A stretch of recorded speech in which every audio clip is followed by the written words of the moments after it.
All right, welcome everyone. I've got a special guest here on the line who's based in Bali, another friend of mine from Vancouver who is living the digital nomad lifestyle in beautiful Bali, where I was just a few months ago and wish I was back there now. Simon Pelland, welcome aboard, my friend. It's great to have you on. And Thanks so much, Quinton. Simon and I, we had about an hour call a couple days ago, and we just realized how many similarities we have about kind of where we're at in our lives and on similar kind of personal development trainings through what we'll probably get into here with Landmark Forum and everything. So in the men's group that you're starting, I really dig what you're all about. So it's great to make this conversation available to everyone. I kind of wish that we recorded our first one that went so smoothly the other day, but it's great to connect with you again here, man. Yeah, don't you hate that when it happens? That's always the best stuff. It's like, you're like, oh, I wish there was a camera available for that. I wish someone had a microphone on, because that was pure gold. Yeah, I felt the same way about our call last week.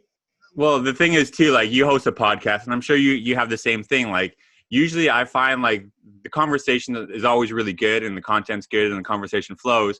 But I find like after we stop recording and then we continue to talk with and this has happened with me with like almost every guest I've had on, like that last like 10 or 15 minutes or so when we're just kind of wrapping up, that is just like, I find like the best of the best. And sometimes I want to just keep it rolling just in case, like to use that in the future. But I find that, I guess it's just people have their official, action profiles, and then the off the record, it's a little different. It's a little different, but it's great to have those conversations regardless. Yeah, it can feel like you have to be a certain way on the podcast, and then you let all that baggage go of like trying to look good and being perfect, and then suddenly like, oh, I'm just talking like a real human being, and that's actually what's super interesting. Yeah, that's why my co-podcaster Manny and I, we just start. Sometimes we don't even think of something to talk about. We just like turn it on and just like, let's just talk. Like, how was your week, and what happened? Where was courage present, and where was it not present? Mm-hmm. And just for you guys to know, like, we're recording this together, so this is going to show up on the podcast as well as Quinton's podcast. I'll make sure you guys can see his if you want to follow him as well. Highly recommend it. And we'll get this very cool opportunity to share like from both our podcasts, but doing this at the same time. Yeah, I mean, we've got a lot of similarities, being both from the West Coast, Vancouver, and then you were in Asia, and we were both spending a significant amount of time in Bali and doing the men's work that we do, and the past with personal development. And it's kind of like a very, very similar paths we've walked. And I've checked out a number of your episodes, and I agree, like, I'm really digging your authentic just way that you communicate. And that probably comes a lot from the training that you did with Landmark Forum. I know that we've both gone through a lot of that curriculum. And for those of you who don't know, do you maybe want to share a little bit about what that is and that kind of education technology? Yeah, I mean, Landmark, we haven't really shared about it on our podcast. It's such a word of mouth thing. Yeah. But my friend Manny that I met, we actually met in Landmark, and I found out that he was another person that was dealing with Huntington's disease, first person I ever met outside of my own family. And yeah, I took about 8 courses with them. I found it to be completely eye-opening and amazing. I've introduced some of my friends to Landmark, and I still recommend it to everyone. Sometimes it leaves a sour taste in people's mouths. Sometimes people do one course and don't go back. Some people do one course and then do it for the rest of their lives. And I really think it's been an extraordinary technology to teach me communication, leadership, really just being with my emotions and being with the things that have happened in my life and turning them into something new. Right. It's been extraordinary in that way. But like anything, it's like any course we see out there, we have this idea of how it's supposed to be. Yeah. And we want it to have a certain result. And we've got our judgments about how the instructor is, leading us. And with any course, I highly invite people to do it as designed, to do whatever. You're in a relationship course right now, a business course right now, whatever it is, do it as designed, because the whole point of hiring a coach is to have them see something that you don't see. They're going to show you something that you don't see. And the reason why you don't see it is because you're so busy pushing back on whatever that methodology training concept is. And so when you kind of surrender to it, that's when something new becomes available. But that new thing is very scary. I know you find out something new is available. It's a horrifying road to go down because you don't know what it might lead to. And then there's this fear of being brainwashed and all this stuff. And I mean, like anything, you could like do it. That's what I say, do it. Like full-fledged, jump in and then decide what you want to do after. Yeah. Right? Like then you get to decide. We're all powerful human beings. You know, we really can. I don't think any of us can be like brainwashed. I think we, you know. Yeah. So I think a lot of us just need our brain to be washed, actually, you know. That's a nice way to put it. Yeah. I need to wash my brain of the shit, the crud that's built up over, you know, regret and not forgiveness and all that kind of stuff. Yeah, man. I mean, Landmark was a pretty powerful experience for me. I did it back in like 2008. And actually, our mutual friend, Brian Swan, I know that you spent some time with the Swans. He was on my podcast, I think episode 45 or so. And I was working with Brian Swan back in the day. And he was like, man, you got to do Landmark, like get over your past, create a canvas of, you know, a blank canvas for your future. And I went to do Landmark and I was just like floored by it. It was like the first real intensive, like deep work that I've ever done. And I was crying and laughing, and it's just like a roller coaster. It's kind of like, it's like, you know, it condenses years of therapy into a weekend, basically. It's probably the best way to put it. But I like what you said about creating a blank canvas. Like that really is the magic. It's like right now we're walking around with a picture, and it's got a bunch of stuff on it already, and we're trying to paint a new picture. Right. But it provided you that, from me as well, provided us with that blank canvas to create newly from that. Yeah. And it was really interesting. Our first conversation when we talked the other day about being a forum leader, and I actually gave a lot of thought being like, hey, I would love to go around and travel as a seminar leader in this company. And obviously that didn't happen, but it was always something in the back of my mind. But at the same time, the things that I think would drive me a little too crazy is just like the super detail that goes into everything there. Like I'm a pretty easygoing, laid back person. And the thing with Landmark is like, everything just has to be so dialed in. And I don't know how long I could kind of, play that game for, but I got a ton of value from it. It served its purpose. And it's always great to connect with former graduates of it. That's such a perfect thing to bring up. Like the detail that you don't want to, you know, you'd feel rigid or you'd feel stuck in. That they would ask of you, and that's exactly what we were talking about last week, which is that it's gonna, with any like significant, powerful course that you take in life, a retreat, anything, any major trip, you know, let's say you want to climb a very difficult mountain, that thing that you do that gets in the way of other stuff is what'll be like show up right in front of our faces, and we'll either power through that thing or we won't. And that's really why we sign up in the first place too. But a great question you just ask yourself, like, are you willing?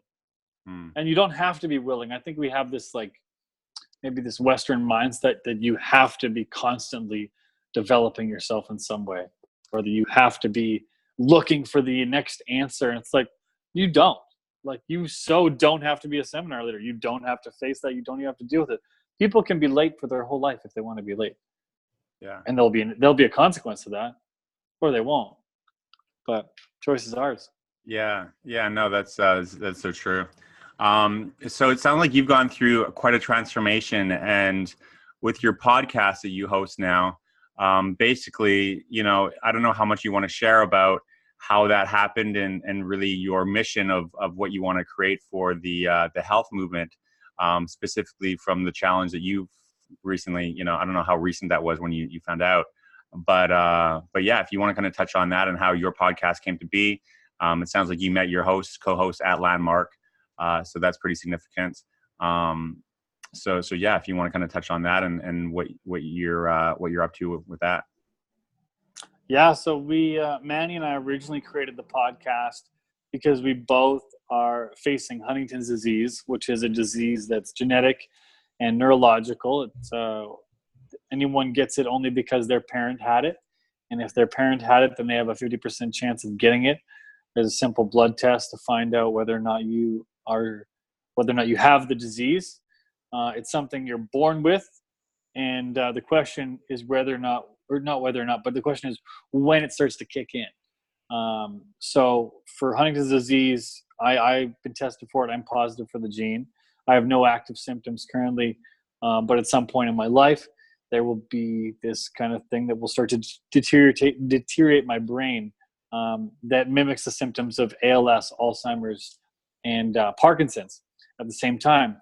When that happens, it's typically around the same time as your parent. So for me, my dad's first symptoms started at 48. And our goal with creating this podcast was that me and Manny we don't want to get Huntington's disease. Obviously, we want to live a really long life. And so we're not doctors, we're not researchers, but we are leaders. And we're like, what's something we can do? Let's create a podcast and just see what happens. So we actually started that about a year ago. And the goal of the podcast is to transform how people relate to and cure diseases. The relate to part is the big part, because we both believe that everyone's dealing with something, right? Anxiety, depression, bipolar, Parkinson's, whatever it is. But how we relate to the disease is really the difference maker. You can have Parkinson's and be sitting in a chair and quit on exercise and use it as poor me, this sucks. Or you can be like a friend of mine, John, who goes to boxing classes 3 days a week and got Parkinson's disease in his 30s and does fundraisers for it. And it's a part of his life, but doesn't live by it. So that's the main goal behind the disease, or behind our podcast. But we find that the biggest part of transforming that relationship comes in courage. That's why we call it the Courage Podcast. Yeah, no, that's I can really relate to that for a number of reasons. One, I won't share because it's something I haven't really shared yet, and it's a long drawn out thing. But the second part of it I can relate to is I recently did a podcast with getting my mom, my father, and myself the 23andMe My Heritage DNA test done, and that basically showed us where we're from, like our roots. It was really, really interesting. But now I never knew that you could have the DNA test for screening of health symptoms of disease or any kind of potentials for what you mentioned there with like Alzheimer's. And the fact that I've got one uncle that just passed away recently due to Alzheimer's, and two, another one showing early signs of it with my other uncle, it's got me quite concerned about potentially, obviously, having that run in my family, and myself potentially having that same pre-existing condition. Right. Yeah. So, and hearing predisposition, I think that's what you're trying to say. Predisposition. Right. Yeah, exactly. Yeah. And hearing your story the other day, it really kind of hit home for me, being like, wow, like I can really relate to what that would be like. And I talked to my parents after our call, actually. And I said, cool. I said, this is a conversation I had. This is a potential either screening I could do with the same DNA that they already have at this clinic. Do you think it would be worth it for me to run that test? And my mom's a nurse, and she surprisingly said no. She said, don't do it, because her reasoning was, if you know what it is and it comes back negative, you're going to constantly be waiting and stressing and expecting it to happen. And she said, that's not a very, not a very healthy way to live. But my perception was, well, if I know, then I can try and prevent instead of cure. Like knowledge is power. There's probably a certain diet I can go on. There's probably certain supplements. There's probably certain kinds of meditation or brain health exercises I can do to try and prevent it or prolong it from happening. So yeah, I've been actually thinking a lot about it since our last talk the other day. And I'm still kind of undecided on the fence if I'm going to go ahead and do that analysis or not. Your mom brings up a great point. Because once you know, you don't want it to be something you obsess over, right? but you also are like, well, this is actually a tool. Now I get to do something about it. And that is a very common question that everyone has to ask themselves before they get tested for Huntington's disease. Because once you know, you don't get to unknow anymore. You now know. It's now permanently in your brain. And some people do obsess over it, which is a dangerous path. You don't like, I want it to be something I share and inspire with and use to make the most of the now. But I also don't want it to be this badge that I carry around all day and it's all people know me for and it's all I think about, because that would be my brain melting before it's even melting. So, I mean, it's a balance like any part of life. So, and your mom obviously is coming from a perspective of someone who who's surrounded by illness and has been treating it for, probably decades. And so that's already fresh on her mind all the time. So it's a really individual choice to make. Yeah, it is. It is. And it's something I've been giving some thought about, and I don't really know what I'm going to land on as far as what I want to do with it. But it's definitely got me thinking, and it's just got me really conscious about health, man. Like I'm just really, really dialing in my health like I've never done before. Like that's comes before anything else these days. And I think I'm going to kind of pivot my podcast to be more health oriented. Cool. Just with all the biohacking stuff and the different protocols I do, and just little things I'm trying to do, it's something like I'm turning 40 like this. Or no, I'm almost 40. I'm like a year and a half away from 40. But that is that what happens when you start to get to that age? You just start really rounding up? I think so, man. Like I was you're like 56 and then you'll be like, I'm 60 next year practically. Yeah, I mean, it's just crazy how fast it goes. Like I was talking to my students. I'm like, how old do you think I am? Like these university students of mine. Oh, dangerous question. And no, it was a great question. It made me feel great. They're like 29, 31, 30. Nice. I was like, bonus point. Yeah. No, but and then A pluses. And then I told them, and their faces just like dropped. They're like, right. Couldn't believe it. And I'm like, I guess that's a compliment, But yeah, I'm just trying. The highest GPA in the whole school, or what? No. I'm just trying to like yourself, like prevent instead of have to cure, and figure out ways to stay as healthy for as long as possible. Yeah, it's a wild thing. I post a lot about it on social media, about Huntington's disease, and also courage. But the Huntington's disease obviously is more specific, so I get a lot of people reaching out to me around the world actually about Huntington's disease. Fortunately, I've had a friend create this video of me sharing about my goal to cure it by August 2026. I set out for this goal 2 years ago with support from Landmark, actually, with the intention that words create the world we live in, and how we speak is how our life shows up. You talk negatively all the time, you get a pretty negative life. You talk positively, you lean towards a more positive life. And so we were like, well, what do we do? Me and Manny, we're like, well, let's set a date. That's the first thing you do. You want a goal, you pick when you're going to do it by. Okay, our goal is to cure it. When are we going to do it? Well, it's probably not going to be in a year or two. It's probably a long time. Let's do 10 years. And so we picked that, and amazing things have happened. Like the podcast has been happening almost every week for a year. Nice. People have reached out to us from around the world, and they've transformed how they're relating to their disease, which is exactly our goal. Right. I've got to donate my spinal fluid in the hospital to a world-renowned doctor who uses it for research, along with other people affected by HD. I've donated my blood. I'm part of 2 studies, and this doctor, actually, they're on their very first ever human clinical trial in Huntington's disease, and it's like a major breakthrough.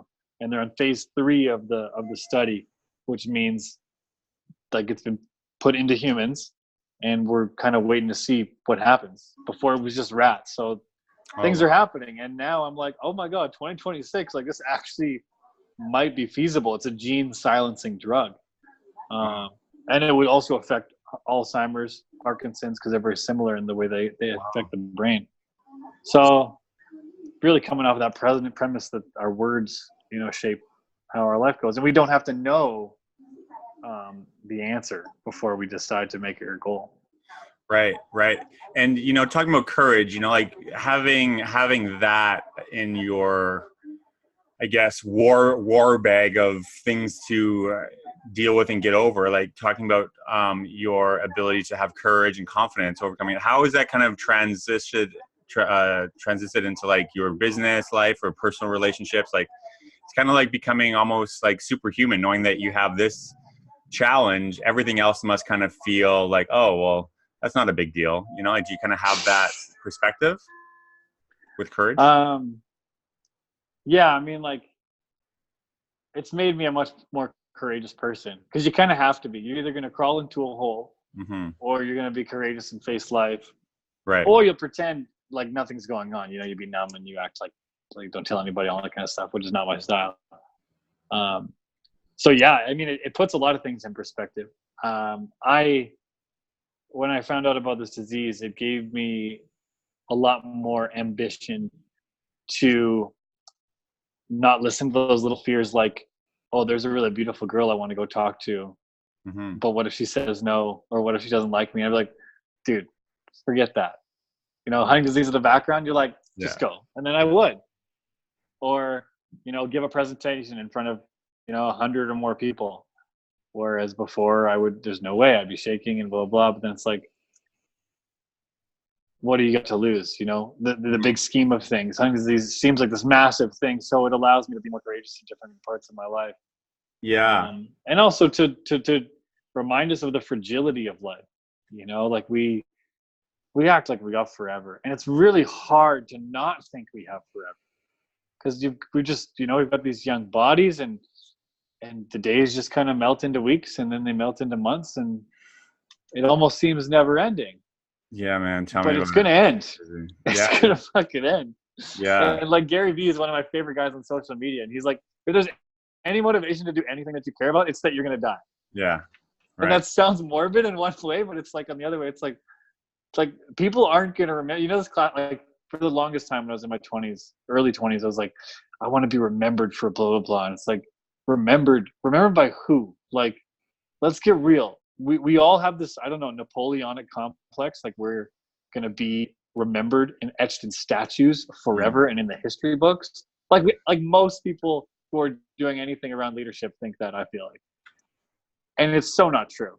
Yeah. It's like after we go, people will move on with their life and life will go on. But we have this little chunk of time to do something that matters to us, to do something that excites us, and support other people and give and get. And it's like, then there's that's one part of the equation. Then in the middle of the equation is this fear of what if we look bad, or what if nobody likes us, or what if it doesn't work. And I got to be reminded of all the time. Well, yeah, I'll go back to what I mentioned earlier about I had two potentially serious health scares, and they both would have been pretty terminal. One was this here. I don't know if you can see this, but I've got this tumor in my hand. In your hand? Yeah, it's actually a tumor. Yeah, it's actually a benign tumor, and what it is, it's called Viking's disease. So I found out through my 23. Sounds badass. Yeah, I know, it actually does. Yeah, but it's called Viking's disease, or a Dupuytren contractor is the medical term for it, but most people call it Viking's disease. And what it is, it's a benign tumor that gets in your hand, and then it tightens up the ligament. And it actually, if you've ever seen people that with like kind of like hands like this, like clawed down, like kind of curled into themselves. Yeah. So that's what it is. So eventually, my hands, if I don't do the therapy and keep an eye on it, it will just kind of come down like that. And I have another one starting on this hand too. So it's basically a genetic disease that is passed down through parents and generations. Neither of my parents had it, but it's came from somewhere in the bloodline, kind of thing. Yeah. So you a lot of stretching and a lot of that kind of stuff, and making sure you're using your hands properly. Right. And the thing that I think was a big contributor to it was like just having your cell phone all the time. I'm left-handed, and the one in my left hand. Oh yeah. Just always like that. And I think that's played a part. So I'm aware of that. But the other one as well. That was a tough one. Yeah. Yeah. So that was one, and the other one was a little more serious, but thankfully it was came back fine. So yeah, I had these times when I was going through these tests to figure out what this was. Was it, cancerous and all this stuff? And I was like, wow, like this really make you realize, like, you don't know how long you have, and just one call from a doctor could literally like just change your life. And yeah, it's pretty makes you say, as you say, take things a little less seriously that you thought was like the end all and be all. But yeah, so I mean, I think that what you said is knowing where you're at, it gives you that motivation to be like, okay, like kind of not just for you, but for everyone, the clock's ticking, like the clock is ticking, and we don't get round two. This is one round we have here, and make the most of it. Yeah. It's definitely, I mean, all of it's such a balance, and it's a perfect example. Everyone's dealing with something. You're dealing with that comes with its own amount of fears and its own amount of concerns with it. Mm-hmm. And we've all got our thing, and I think we all act like we don't, or we see other people and think that their life, we make up a story about what their life is like, and we know nothing about each other. Yeah. The only thing that we have in common is we all have problems and stresses and situations we're dealing with. That's basically one other thing that we all have in common. So yeah, and I mean, I think it's so important to give ourselves generosity to it's that bridge, right? Like you just said, making the most of it, but also not putting so much pressure on ourselves to be perfect, right? And it's so easy to be swung either way. Well, I think that's what's really good, what you're doing with the men's group that you're putting together there, like the Facebook group and everything. Like, it's good to have a group of guys, because a lot of times guys don't really talk about their feelings or their struggles or their stresses. So it's great. I like what you're doing to give guys a space to be able to be vulnerable and have authentic, open conversations. And it's something that's getting more and more rare in the everyday society conversations, and I think that there's a real hunger and desire for that, having access to that. So thanks for the invite to your group. It's like, I created this, tell you guys a little bit about it. I created this online Facebook group for men, particularly to become better men and combat loneliness through exercising our muscles and courage and vulnerability. So what it looks like is every day I go on there and I ask some question or throw up some article to get guys engaged and get guys sharing. And I know it takes time, right? It's like everyone's kind of testing the waters to see, what are people talking about in here, and is it a safe place to share? So my goal is to just share for myself, encourage many people in there to share as well, and to not really give any advice unless people are directly asking for it. Mm-hmm. I think that's one of the worst things we can do for each other, is tell each other how we're supposed to do it when we didn't ask for it. I think the world is just stuffing each other's throats down with, I've got the answer, do it this way. If you do it this way, you get to be like me. And I'm like, I don't want to be like you. I want to be like me. So I'm just like, I want people to get to, express themselves. And if people want advice, because we all need it sometimes, that they reach out for it and that we offer it. I was at a restaurant yesterday, and I'm doing some work on Upwork. I want to exercise my muscles in writing. I want to really start practicing more writing. So I'm like, what better way to write and earn some money by literally like going out there and just finding totally random contracts and cool. writing and having people evaluate me. And this one guy, I let him know I was doing this, and he's like, "Oh, that's a terrible idea. Upwork it's not very good, and I struggle with it a lot." He just like in that moment crushed all this potential that I saw in doing this, and I was like, "Fuck, why did he say that? That sucks." And then after he left, I like got back to me and like, "Hey, someone's opinion of something doesn't make it fact. Right. Didn't work for him. Just like many things in the world don't work for somebody, but they work for someone else." Sure.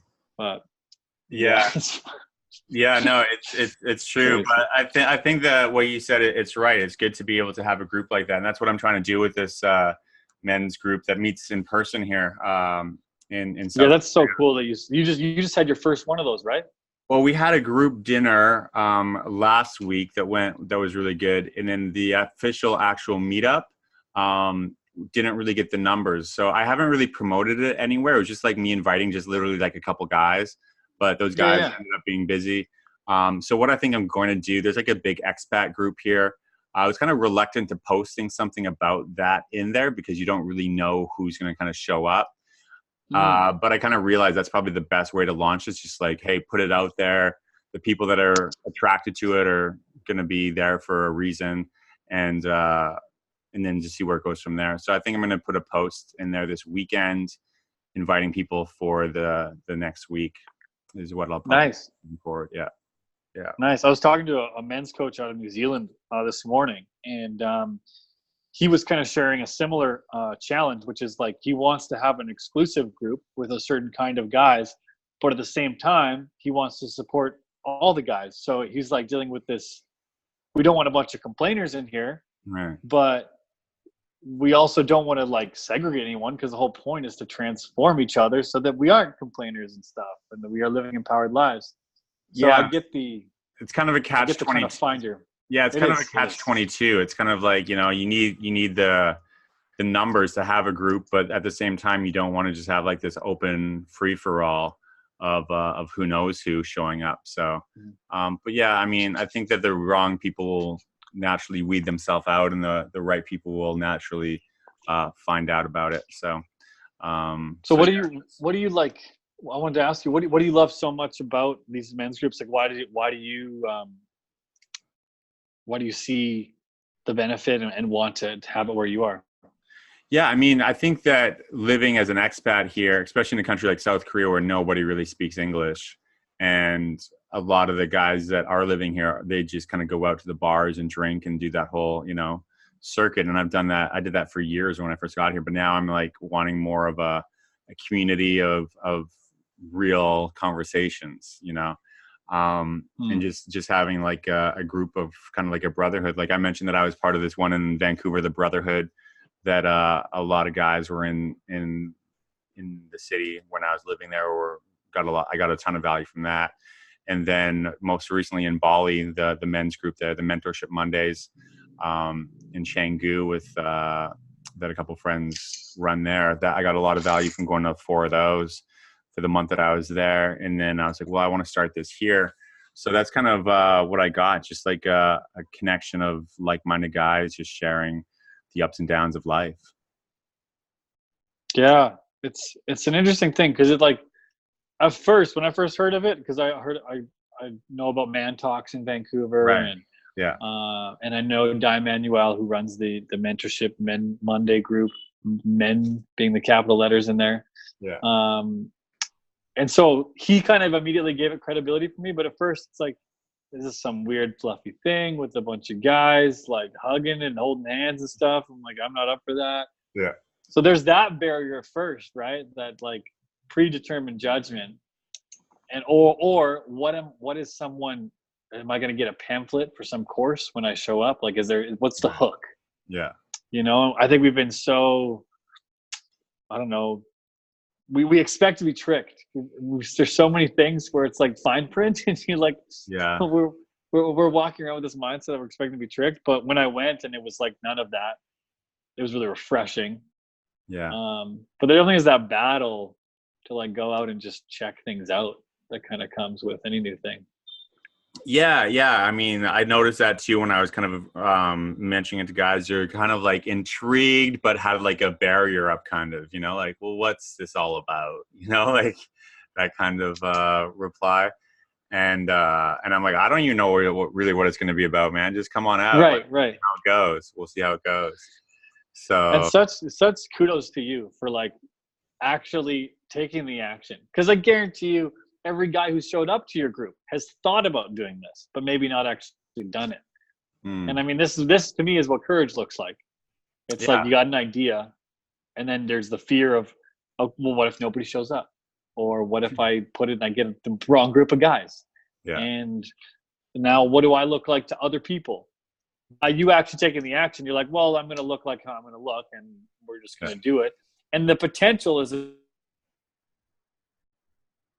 I lost your audio. Oh, can you hear me? Yeah, now you're good. Okay, cool. Where did I lose you? You're good. Yeah, you're fine. Okay, cool. the potential for failure is great, just as the potential for success is great. But Yeah. it's Yeah. part of the deal. Yeah. Nothing, what was that saying? Nothing gained, nothing lost, or nothing. Yeah. I can't remember. But yeah, I mean, it's like, hey, why not? You know, like that's basically my philosophy in life. Like, why not? Like whenever I'm invited to something, I pretty much go for it and just test it out. Like I've got a very curious brain that is constantly wanting to consume as much experience as possible. And that's a good thing and a bad thing. Like it's gotten me in some pretty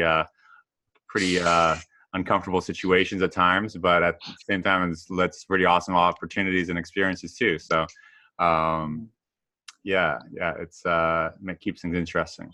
But So what do you think? I want to ask you, what do you think it takes for guys to really begin to share and get connected in these kinds of things, or just in life, period? It's a good question. I think the guys deep down want to share, but we're conditioned not to be vulnerable or express how we really feel or to show weakness, like to say, hey, like I'm really scared of this situation, or I'm really stressed out about this, or I'm really hurt because of this. It's not manly to do that. It's not like courageous. But I think that's what real courage is just being willing to look weak or look vulnerable or look like you don't have all your shit together, because deep down nobody does. Like if we're honest, nobody, even the people that you think has like, you know, this incredible lifestyle or business or body or relationship, they're all still trying to figure it out. You know, like they don't know how long that's going to last. There's always this fear of what's going to happen next, or, you know, what if this leaves or changes. Everyone's in the same position, you know, like you look at the leader of the world, Donald Trump. You think he's not like scared? Like he probably is just like every night he's like, oh man, like what's going to happen tomorrow? You know, like that guy's got so much freaking pressure on him. Like I couldn't even imagine being like a 74-year-old or however old he is, like man running the world basically, with like every single person like condemning and criticizing the good and the bad that he does. And not just with Donald Trump. I mean, just like any person of power or status or leadership that's doing anything worthy is going to get backlash. You know, like it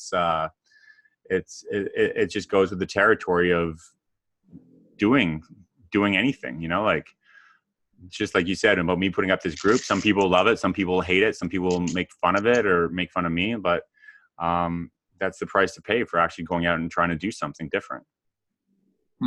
So there's the fear. So you're saying the opportunity is for guys, what's available for guys is that they get to share those fears. And if they shared those fears, what do you think would be available? Like why share anyways? Well, yeah, it's not, you know, it's not even so much about sharing. It's just about not being isolated. Like I think that, you know, depression, suicide, it's like so high in men because basically we have our work, our careers. Some people have families. But besides that, what else do they really have? They have friends that they don't really see that much because of everyone else is busy with their life and careers or families.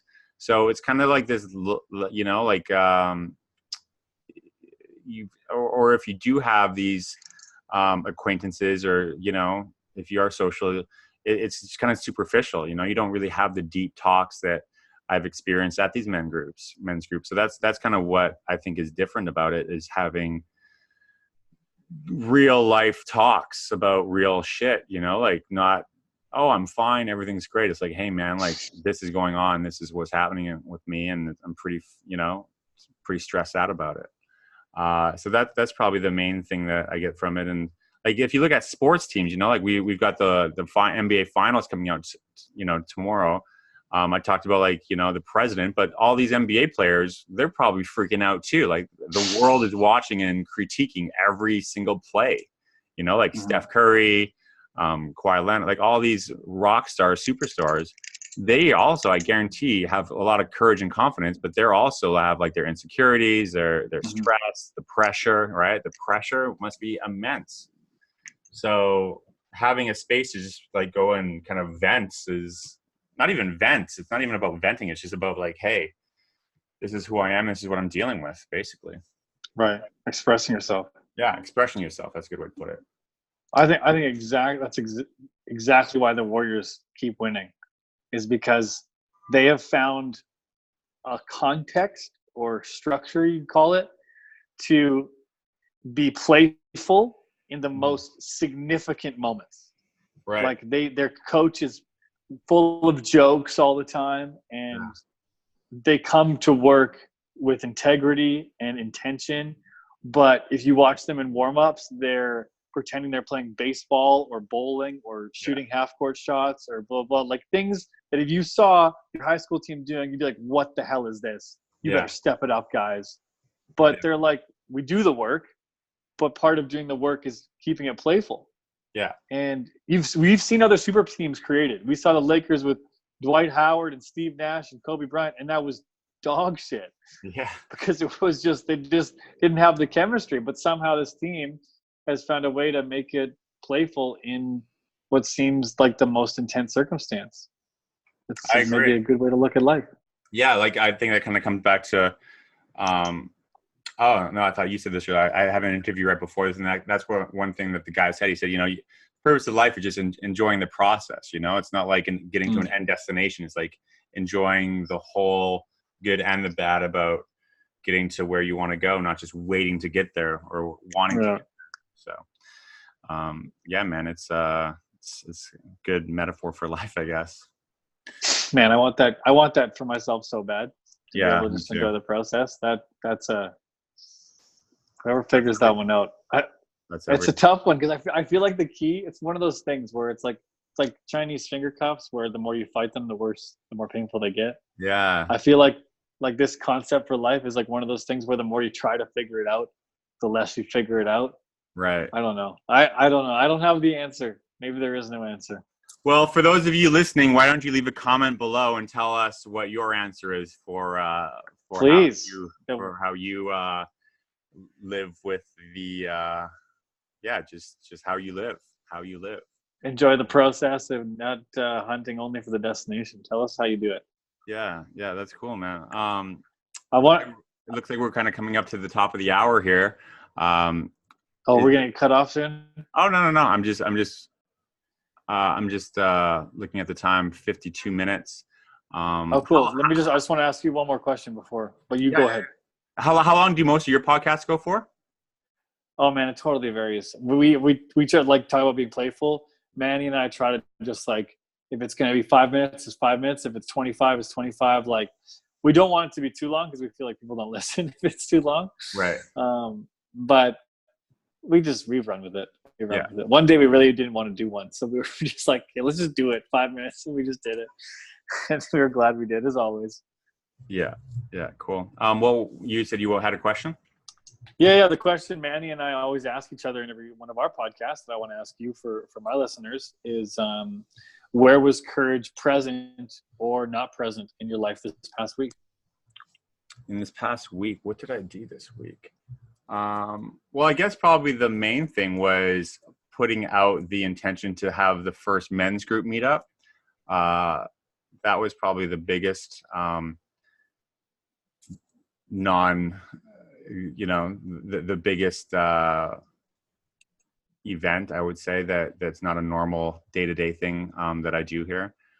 So that was something where I think it took some courage to put that out there.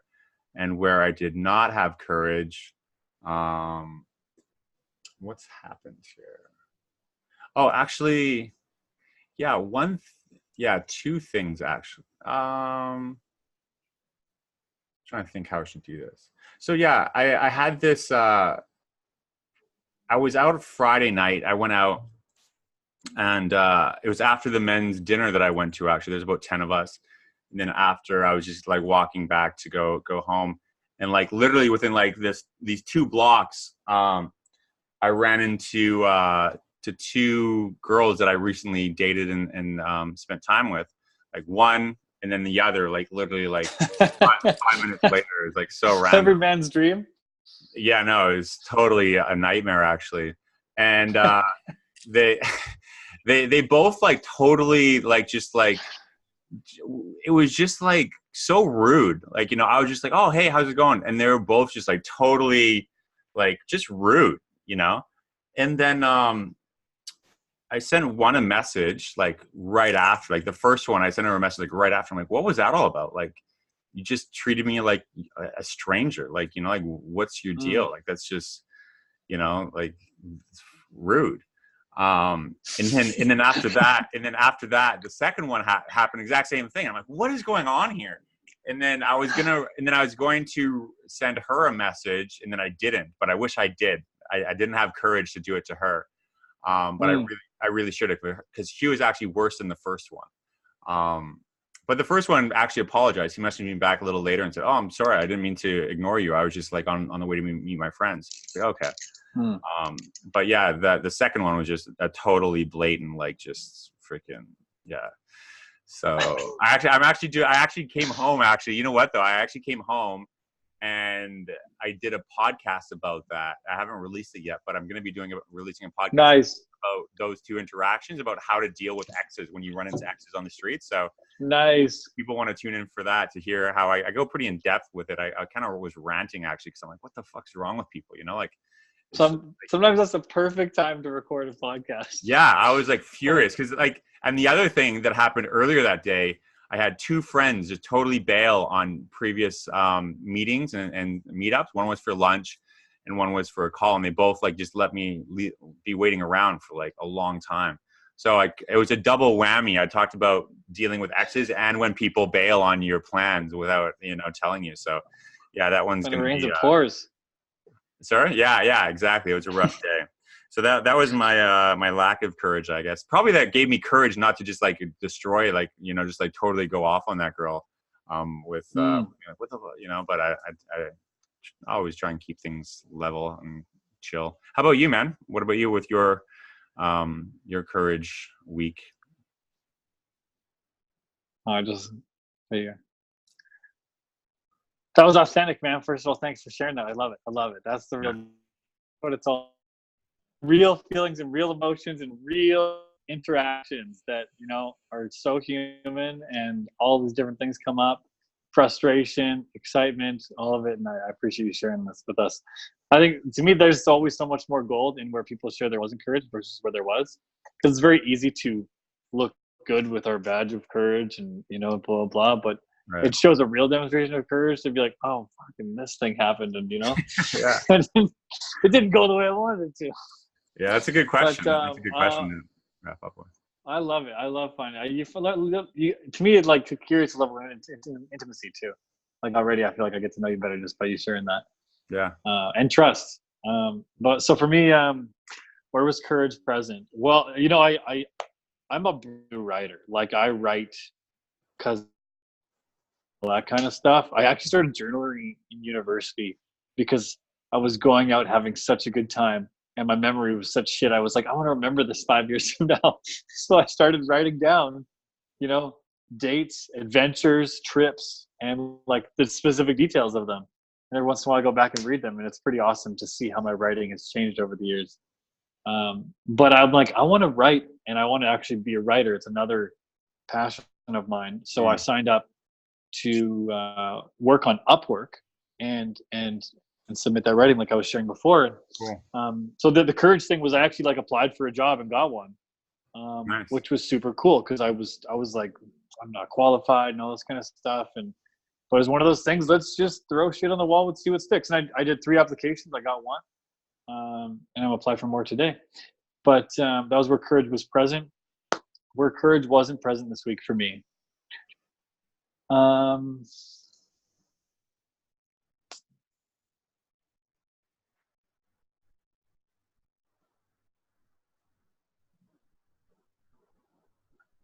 Always the more challenging one, to be honest about it, without trying to look good.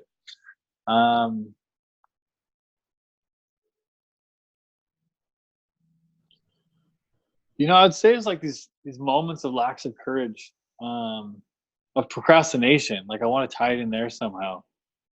Like it still seems maybe not the right thing, but you know, like yesterday I woke up at like 9:30 a.m. and I like started my day very slowly, and I had this like self-shaming about it, where I was like, oh, you should, if you want to be this kind of guy, you better blah, blah, blah. But then Right. also like, dude, don't be so hard on yourself. Like, Yeah. and I ended up working last night until like 10 p.m. to make up for it. But yeah, I just kind of lacking courage there. Lacking courage, and I really have this big vision for coaching men and relationships and coaching people in relationships, really. And where I'm lacking courage is I'm scared to actually create a curriculum around it. Like I'm scared to like call people and ask people if they're interested. I'm kind of trying to like go this other way around it, where I'm like, I'm just gonna like say hello over here, and maybe you'll start to like me, and maybe you'll reach out to me, Right. so I don't have to deal with the uncomfortable conversation of, hey, so you want to do this? Yeah. Right. So I think that's where courage is lacking, and that's something that I'm sure I'll have to brush up against a lot in order to, really make a difference. Particularly if I'm going to, teach people to be courageous, I've got to deal with that level of courage in myself. So lots of uncomfortable moments to come. No, that's good, man. That's good. And like, that's the first step in progression, like just it's usually like Ryan Holiday. I don't know if you're familiar with his work, but he's like a really big writer and sharp guy. He's got a tattoo that says the obstacle is the way. It's actually in the title of one of his books too. The obstacle is the way. Like basically what you don't want to do is usually what you have to do. A lot of the time, so that's just how it goes. Yeah. So obvious too in hindsight, always. Right. You're like, of course, if I did that, that would work. Yeah. Yeah. And it's usually not as painful as you think. Yeah. Yeah, exactly. Well, that's good stuff, man. I really like how you wrap up that podcast. Those are a couple of great questions. I'm still trying to think of something that how many podcast episodes have you done? Like 24, I think. Oh, wow. Okay, cool. Nice. Yeah, I really enjoy these kind of conversations and putting it out there. I think this is, yesterday I just put up episode 66. So it's crazy. Amazing. It's crazy how fast they go. Yeah, it's been really. And what's the name of your podcast so my listeners can check you out? Right. Where can people find you? Yeah, it's called Self-Developed Life, and just my name's Quinton Carlin. I'm the only person with my name in the world, so I'm easy to find. That's pretty cool. Probably a good thing and a bad thing. If I'm ever like wanted for anything, it's like, oh, Quinton Carlin is one of them. So we know exactly where he is. Yeah. And I'll put a link with your podcast under the show notes here for people to go and check out what you're doing. And but if you want to share your podcast as well. Thank you. Yeah, my podcast is called The Courage Podcast. You can find it by typing in my name, Simon Pelland, Pelland. You can also find me on Instagram with Simon Pelland, or Kings of Courage for Instagram and Facebook. Cool, man. Well, I'll have those links below. And I hope that all of you listening have got the courage to go out and do what you have been avoiding, or kind of deep down know that you have to do, because as Ryan Holiday says, the obstacle is the way. Yeah, I like it. There we go. Well, that's a wrap for this call. Simon, thanks so much for taking the time. I'm glad that we recorded this conversation. Me too. Like our first, but it's always great to reconnect and spend some time sharing ideas and continuing on the same path we're both kind of on here. So awesome. Right back at you, man. Quinton, it's so great to have you on my podcast as well. And I can't wait for people to get to meet you and learn from you and find themselves in you. You're actually the first person I've interviewed on a podcast, and I'm grateful for the opportunity. Oh, very cool, man. Very cool. Well, yeah, I'm enjoying being in your Facebook group there. Looking forward to getting to know the community, and hopefully our paths will cross either back in Bali or Vancouver or wherever else we end up. So we'll wrap it up with that, everyone. Thanks a lot. As always, if you enjoyed this, share it on your social media, tag both of us, and leave a review on each of our podcasts. It really makes a big difference. So on iTunes, our links are below. So go ahead and do that, and comment. What is one thing that you want to achieve that you've been potentially held back from the lack of courage, and how do you live your life enjoying every day like we talked about earlier? Because I definitely want to know how to do that as well. All right, guys, have a great day. And go Raptors. Yeah, that's right. Raptors. That's gonna game Or one. Golden State. I don't know. You got the shirt on. I don't know. Yeah, You want competition. I want Raptors to win, man. I actually wanted Portland to knock out. I did too. Earlier, but they're just so good. They're so good. Yeah. You hear Durant's going to New York. It sounds like, hey. Well, there's no way he would admit or say that during the NBA Finals. I did hear he sold his San Francisco house and is buying one in New York. But man, rumors. Who knows what's real out there? Yeah, exactly. The players probably see themselves in there and they're like, "Who's telling people this stuff?" Yeah. Yeah, exactly. All right, Much love to you guys. Yeah, see ya. Thank you, brother.